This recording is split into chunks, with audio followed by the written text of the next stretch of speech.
ایک دعا تو وہ ہے جو ہم کرتے ہیں ہاتھ اٹھا کر اور مانگتے ہیں، پھر وہ دعا جو باجماعت ہوتی ہے، یہ تو ظاہری ایک دعا عمل ہے جو نظر آ گیا۔ اصل دعا وہ ہے تضرعا وخیفہ، وہ جو انسان دون الجہر من القول، زبان ہلائے بغیر دل ہی دل میں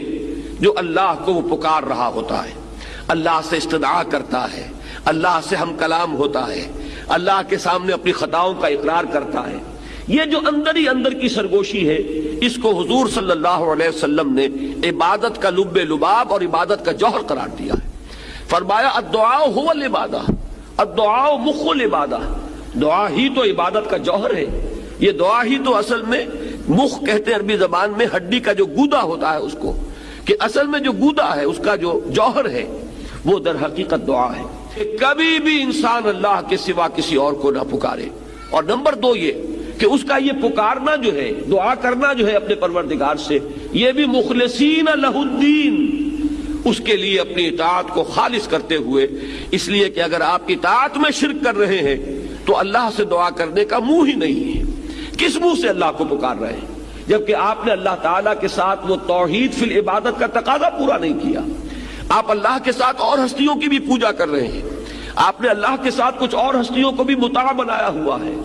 اور تو کیا آپ نے نفس کو مطاع بنایا ہوا ہے، آپ نے دولت کو محبوب بنایا ہوا ہے اللہ سے بڑھ کر، تو کیا منہ ہے آپ کا کہ آپ اللہ سے ہم کلام ہو؟ لہذا در حقیقت یہ اندر کی جو اصل دعا ہے یہ وہی شخص کر سکے گا، اور اسی کا دل لگے گا اس میں کہ جو اپنی جگہ پر یہ احساس رکھتا ہو کہ میں نے اللہ کی بندگی کی ہے خالصتاً، اسی کی بندگی تمام بندگیوں سے آزاد ہو کر، تبھی اللہ سے دعا انسان صحیح معنی میں کرتا ہے۔ فادعوا اللہ مخلصین لہ الدین، پس دعا کیا کرو اللہ سے، پکارا کرو اللہ کو، لیکن شرط اس کے ساتھ ہے مخلصین لہ الدین، اس کے لیے اپنی اطاعت کو خالص کرتے ہوئے۔ اگر یہ نہیں ہے، ہو سکتا ہے ایک شخص کی زندگی جو ہے